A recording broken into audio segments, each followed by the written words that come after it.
स्व उत्पन्नावर आधारित असलेले जिल्हा परिषद अमरावतीचे सन 2021-22 चे 14 कोटी रुपयांचे मूळ अंदाजपत्रक म्हणजे सर्वसाधारण बजेट शुक्रवारी सादर करण्यात आले आहे। डॉक्टर पंजाबराव देशमुख सभागृहात विशेष सभेचे आयोजन करण्यात आले होते। वित्त समितीचे सभापती बाळासाहेब हिंगणीकर यांनी 14 कोटींचा अर्थसंकल्प सादर केला आहे। निधी वाटपावरून विरोधकांनी असमाधान व्यक्त केले आहे। जिल्ह्याची बजेट सभा अवघ्या 10 मिनिटात मंजूर होते आणि त्याबद्दल सभागृहात कुणीही बोलत नाही, हे या बजेटचे विशेष म्हणावे लागेल। शुक्रवारी झालेल्या अर्थसंकल्पाच्या विशेष सभेमध्ये सन 2020-21 चे सुधारित व सन 2021-22 च्या मूळ अंदाजपत्रकाला सर्वानुमते मंजुरात देण्यात आली। या सभेला अध्यक्ष बबलू देशमुख, उपाध्यक्ष विठ्ठल चव्हाण, सभापती सुरेश निमकर, मुख्य कार्यकारी अधिकारी, मुख्य लेखा व वित्त अधिकारी उपस्थित होते।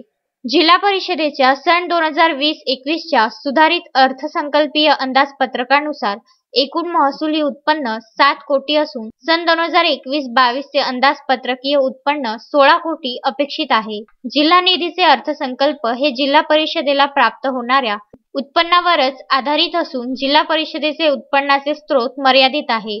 जिल्हा परिषदेला प्रामुख्याने मुद्रांक शुल्क, स्थानिक उपकर, वाढीव उपकर, सापेक्ष अनुदान, वन अनुदान इत्यादी मार्गाने उत्पन्न प्राप्त होते। यामधून मागासवर्गीयाकरिता 20% निधी, महिला व बाल कल्याणासाठी 10% निधी, पाणी पुरवठा देखभाल दुरुस्तीकरिता 20% निधी, तसेच दिव्यांगांना 5% व शिक्षणाकरिता 5% निधी देणे आवश्यक आहे। सन 2021-22 अंदाजपत्रकीय खर्च 14 कोटीच्या घरात आहे। यामध्ये पंचायत राज कार्यक्रमाकरिता सर्वात जास्त 5 कोटी रुपये निधीची तरतूद करण्यात आली आहे। पाणी पुरवठा आणि स्वच्छतेकरिता 3 कोटी रुपये तर कृषी विभागावर सर्वात कमी फक्त 49 लाख रुपयांची तरतूद करण्यात आली आहे। ही तरतूद कृषी विभागाशी केलेली एक थट्टा आहे, अशी प्रतिक्रिया विरोधी पक्षनेते रवी मुंदे यांनी दिली आहे। आजचं जे जिल्हा परिषदचं बजेट झालेलं आहे हे मी माझ्या 2007 पासून या जिल्हा परिषदमध्ये मी सदस्य आहे आणि हे 2020 आहे। जवळपास 14 वर्षाच्या कारकिर्दीतलं सर्वात लोएस्ट आणि ज्याला आपण बजेटच म्हणू शकत नाही असं हे बजेट आहे की या बजेटमध्ये निव्वळ शेतकऱ्यावर फक्त 49 लाख रुपयाची तरतूद केली की आज अमरावती जिल्ह्यामध्ये एवढे मोठे शेतकरी आहे आणि शेतकरी संकटात आहे, म्हणजे निसर्ग त्याला साथ देत नाही कोणत्याच प्रकारचे, म्हणजे आज आपण पाहतो आहे अवकाळी पाऊस येते, लोकांचं नुकसान होत आहे, शेतकऱ्याचे नुकसान झालेलं आहे।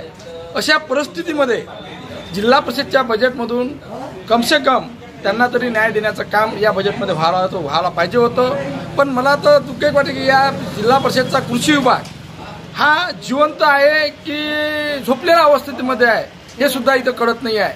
म्हणजे पशु विभागावरही पैसे नाही, कृषी विभागावरही पैसे नाही आणि अशा परिस्थितीमध्ये जिल्हा परिषदच्या या कृषीसाठी आतापर्यंतच्या इतिहासामध्ये सर्वात कमी तरतूद असणारं बजेटचं आजचं हे 49 लाख रुपयाचं बजेट फक्त सिंका ठेवलं। याच्यातली किती शेतकऱ्यांची आपण त्यांना न्याय देऊ, ते विविध योजनांवर ते खर्च करावे लागते। त्यामुळे आजचं जे बजेट झालेलं आहे हे शेतकऱ्यावर अत्यंत अन्यायकारक करणारं बजेट आजचं जे सादर झालेलं आहे। ग्रामीण विद्युतीकरणासाठी कुठलीही तरतूद करण्यात आली नाही। शिक्षणासाठी 1,41 लाख, कला संस्कृती व ग्रंथालयासाठी 24 लाख, रस्ते परिवहन करिता 17 लाख, सिंचनासाठी 40 लाख, सार्वजनिक आरोग्यासाठी 37 लाख, पशुसंवर्धनासाठी 30 लाख, समाज कल्याणाकरिता 95 लाख, दिव्यांग कल्याणासाठी 83 लाख, महिला आणि बाल कल्याण 89 लाख आणि निवृत्ती वेतनासाठी 7 लाख रुपयांची तरतूद करण्यात आली आहे।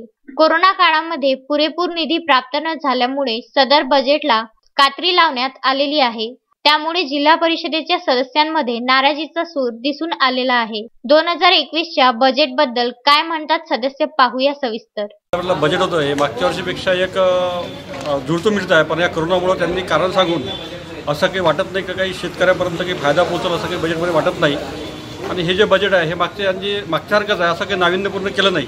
मला असं वाटत नाही की शेतकऱ्याच्या हिताचं बजेट आहे म्हणून विकास कामाचं थोडंफार आहे, पण कोरोनामुळे त्यांनी स्पष्ट सांगितलं आहे की निधी आला नाही, त्यामुळे आम्ही बजेट जास्त करू शकत नाही। एकदम तोडगं बजेट आहे की मला असं वाटत नाही विकास कामाच्या कोणत्या गावाचा विकास पूर्णपणे होईल असं वाटत नाही या बजेटमध्ये। तुम्ही समाधानी आहात का? आता समाधानी म्हणता येत नाही, कारण करोनामुळे आता समान कोणीच नाही, मी काय कोणीच नाही आहे. पण हे करोनाचं ढोंग दाखवून हे काहीतरी सांगून आणि बजेटचं नाव सांगून काहीतरी करून राहिले, एवढंच मला बोलायचं आहे. जवळपास 1-1.5 वर्षापासून कोरोनाचं संकट असताना जिल्हा परिषदमध्ये जे बजेट आता सादर केलं, निश्चित थोडंफार कमी होणार, परंतु जर पाहिलं तर या वर्षभराच्या कोरोनाच्या संकटात सुद्धा जे महाविकास आघाडीचं सरकार आलं, त्यांनी अतिशय पालकमंत्री आपल्या जिल्ह्याच्या यशोमतीताई ठाकूर यांच्या माध्यमातून सन्माननीय आपल्या जिल्हा परिषदचे अध्यक्ष बबलूभाऊ देशमुख यांनी वर्षभरात अतिशय सर्व 30-54 असो, 50-54 असो, तीर्थक्षेत्र विकास असो, या सर्व गोष्टीसाठी भरपूर निधी आणला.